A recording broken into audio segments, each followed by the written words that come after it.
जननीं शारदां देवीं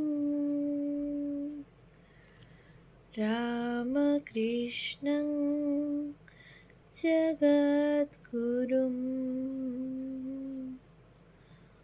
पादपद्मे त्वयोश्रित्वा प्रणमामि মুহুর্মুহু। পূজনীয় শ্রীযুক্ত মানদাশঙ্কর দাশগুপ্ত মহাশয়ের রচনা শ্রী শ্রীমা শারদামণি দেবী গ্রন্থ থেকে পাঠ।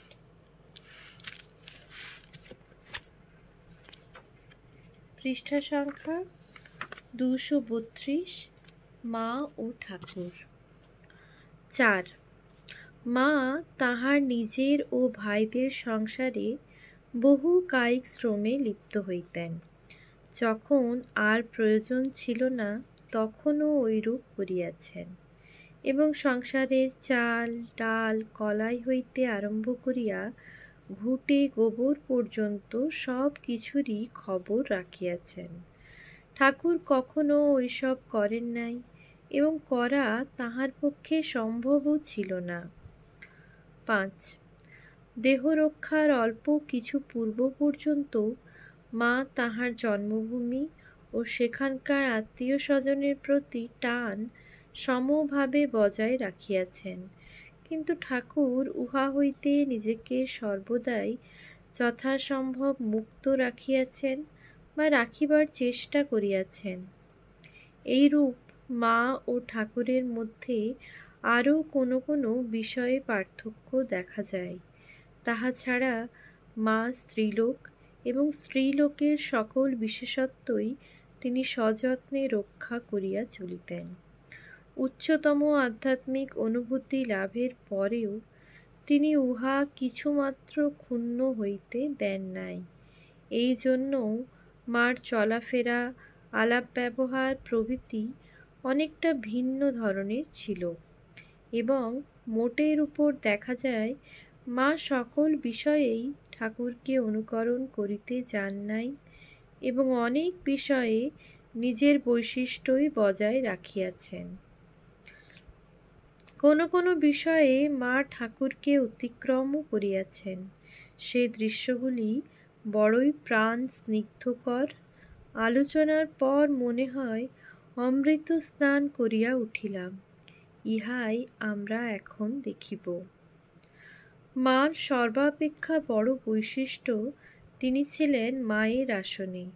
অবশ্য ঠাকুরের কোনো কোনো সন্তান, স্বামীজি ও স্বামী শিবানন্দ প্রভৃতি, ঠাকুরকেও ঠিক মায়ের ন্যায়ই দেখিতেন, কিন্তু সেটা ছিল ভাব বা অনুভূতির কথা।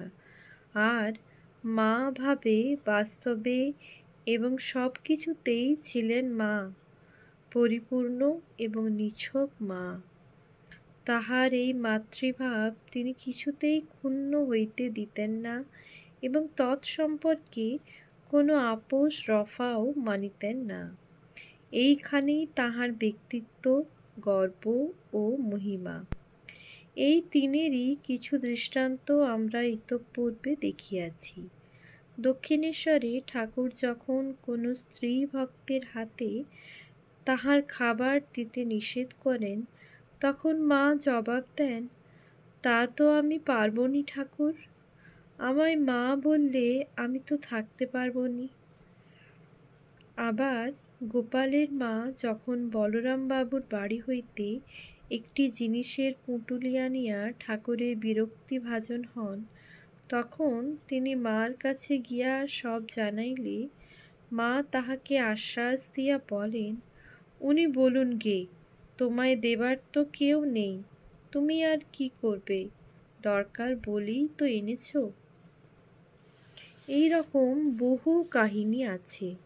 একবার দক্ষিণেশ্বরে বা কাশীপুরে বাবুরাম মহারাজের পেটের অসুখ হয়, মা তাহাকে মিছরির পানা খাইতে দিয়াছিলেন। তাহাতে ঠাকুর মাকে বলেন, ওদের যে সাধু হতে হবে, ওসব কি অভ্যাস করাচ্ছ? ওদের যে সাধু হতে হবে, ওসব কি অভ্যাস করাচ্ছ?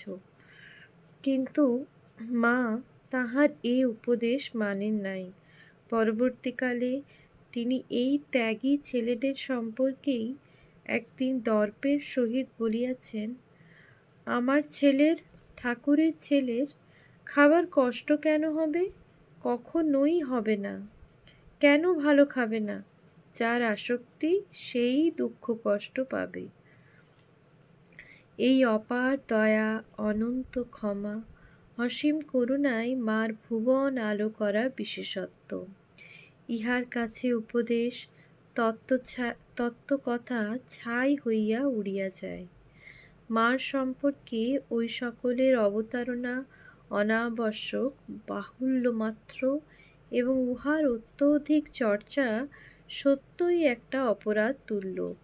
কারণ যেখানে তাহার অন্তরে স্পর্শ, সেখানে আর কিসের আবশ্যক থাকিতে পারে?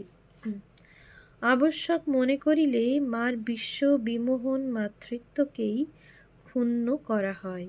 কথাটি বুঝিবার জন্য আমরা আরও কয়েকটি দৃষ্টান্ত দেখিব। আমরা ইতঃপূর্বে দেখিয়াছি ঠাকুর অল্প কয়েকটি বাছা বাছা ছেলে মেয়েকে দীক্ষা দিয়াছেন, এবং লীলা প্রসঙ্গ হইতে জানা যায় যে তাহাদের কেহ কখনো অন্যায় করিলে ঠাকুর হয় গম্ভীর হইয়া, না হয় বিরক্তি প্রকাশ করিয়া, অথবা সামান্য তিরস্কার করিয়া বা একটু উপদেশ দিয়া তাহাকে সংশোধন করিয়া দিবার চেষ্টা করিতেন। কিন্তু মা ইহার কিছুই করিতেন না। তাহার অগণিত ছেলে মেয়ে, তিনি বলিতেন, ছেলেরা ধুলো কাদা মাখে, মা তা ধুয়ে মুছে নেয়, যেন সকল দায়িত্বই তাহার, ছেলেদের করিবার কিছু নাই। এক সময়ে মার একটি ছেলে খারাপ হইয়া যাইতে পারে মনে করিয়া যোগীন-মা একদিন তাহাকে একটু সাবধান করিয়া দিতে বলিলে মা জবাব দেন, আমার বলা চলবে না যোগেন, আমি ওর গুরু। ও যদি আমার কথা না রাখতে পারে তাহলে ওর অকল্যাণ হবে। আর একজন অতি গর্হিত কার্য করিয়াছিল, তজ্জন্য কেহ কেহ তাহাকে কঠোর দণ্ড দিতে বলিলে মা বলেন, আমি মা যে গো, আমি কেমন করে অমন কথা বলবো? অন্য একদিন যখন মার একটি ছেলে তাহার পায়ে মাথা রাখিয়া বলিল, মা, আমি এত সব অন্যায় কাজ করেছি যে লজ্জায় তোমার কাছেও বলতে পারি না, তখন মা স্নেহের ভরে তাহার মাথায় হাত বুলাইয়া দিয়া বলেন, মায়ের কাছে ছেলে ছেলে। শুধু ইহাই নহে, মা তাহার ছেলেদের এমন কথাও বলিয়াছেন, তোমরা অত ভাবনা করো কেন? মনের কামনা বাসনা যা আছে পূরণ করে নাও, পরে রামকৃষ্ণ লোকে গিয়ে চিরশান্তি ভোগ করবে। ঠাকুর তোমাদের জন্যে নূতন রাজ্য তৈরি করেছেন। আর একদিন তিনি তাহার একটি ত্যাগী ছেলেকে বলেন, তোমাদের ভাবনা কি সর্বদা কি ভগবানের চিন্তা করতে পারা যায়? কখনো বেড়াবে, কখনো তাঁর চিন্তা করবে। আবার অপর কোনো কোনো ভক্তকে বলিয়াছেন, তুমি আবার কি করবে, তোমার জন্যে আমিই করছি। অর্থাৎ তিনি তাহার ছেলেদের পরম পদে লইয়া যাইবেন, কিন্তু গায়ে আঁচড়টি লাগিতে দিবেন না। ইহা যেন তাহার প্রাণের ঐকান্তিক আকাঙ্ক্ষা। অবশ্য এই ধরনের সকল কথাই কোনো না কোনো বিশেষ অবস্থায় উক্ত, এবং মা সাধারণত দীক্ষান্তে তাহার সকল ছেলেমেয়েদেরই কিছু না কিছু সাধন ভজন করিবার উপদেশ দিয়াছেন। বিশেষত যাহারা সত্য ফলাকাঙ্ক্ষী হইয়া তাহার নিকট উপায় জানিতে চাহিয়াছে, তাহাদের অনেককে তিনি রোজই প্রচুর নিয়মিত জপ, 15,000, 20,000 যা সম্ভব করিতে বলিয়াছেন, এবং একজনকে তিনি এক পত্রে জানাইয়াছিলেন, জপ যত বেশি করিতে পারো ততই ভালো।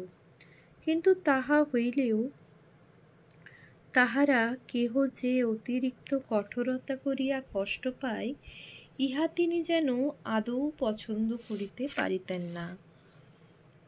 এমনকি কাহাকেও কাহাকেও বলিয়াছেন, বেশি ধ্যান করতে নেই, যা রয় সয় তাই করবে। এবং একদিন তিনি তাহার একটি ছেলেকে বলেন, বাবা, এর জপ ধ্যানের চেয়ে মাটি কোপানো সোজা কাজ। মার আর একটি ছেলে একবার জয়রামবাটি গিয়া একদিন খুব ধ্যান জপ জুড়িয়া দেয়।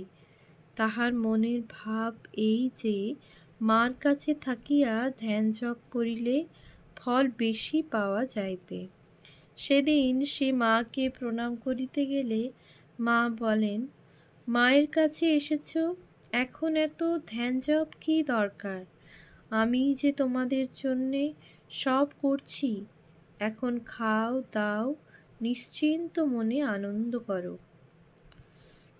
কিন্তু এত দয়া, এত নিষ্কৃতি, এত সহজ সুগম মুক্তিপথ, ইহা তাহার সন্তানদের ধারণার অতীত বস্তু ছিল। তাই তাহাদের কেহ কেহ প্রথমটা ভুল বুঝিয়া মনে করিয়াছে, মা বুঝি ফাঁকি দিলেন। আমরা দেখিয়াছি, একটি ছেলেকে মা যখন বলিলেন, আচ্ছা, তোমাকে আর মন্ত্র জপ করতে হবে না, তখন সে শঙ্কিত হইয়া বলিয়া ওঠে, তবে কি মা আমি রসাতলে গেলুম? ইহার উত্তরে মা যাহা বলেন তাহা ত্রিলোকবাসীর শ্রবণযোগ্য। বিধির সাধ্য নাই যে আমার ছেলেদের রসাতলে ফেলে। এই মহাশক্তিময়ী অভয় বাণী তিনি তাহার ছেলে মেয়েদের প্রাণে প্রাণে ধ্বনিত করিতেন। তাহাদিগকে সংশোধন করিবার বা ঊর্ধ্বে তুলিবার অন্য উপায় তাহার বড় আবশ্যক হইত না। ওই ছেলেটিকেই মা আরও বলেন, এখানে যে এসেছে, যারা আমার ছেলে, তাদের মুক্তি হয়ে আছে, আমার উপর ভার দিয়ে নিশ্চিন্ত হয়ে থাকো। কোন শক্তি বলে মা এই সকল কথা বলিতেন তাহা জানি না, তবে মা আছেন, ইহাই ছিল তাহার ছেলেদের পক্ষে যথেষ্ট।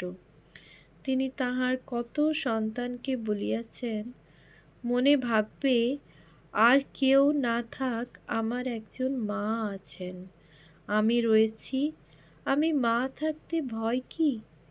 যে যা খুশি করো না কেন, যে যেভাবে খুশি চলো না কেন, ঠাকুরকে শেষকালে আসতেই হবে তোমাদের নিতে। ঈশ্বর হাত পা ইন্দ্রিয়াদি দিয়েছেন, তারা তো ছুঁড়বেই, তারা তাদের খেলা খেলবেই। এইভাবে মার বুকের অনন্ত করুণা নির্ঝর অনুক্ষণ উথলিয়া উঠিয়া তাহার সন্তানদের উপর অমৃত বর্ষণ করিত। ইহার তুলনা নাই। যদিও ঠাকুরের মধ্যেও এই করুণাই অফুরন্ত ধারায় প্রবাহিত ছিল, তথাপি ইহা অকাতরে বিতরণের গৌরব ও বিশেষত্বটুকু তিনি মাকেই দান করিয়া যান।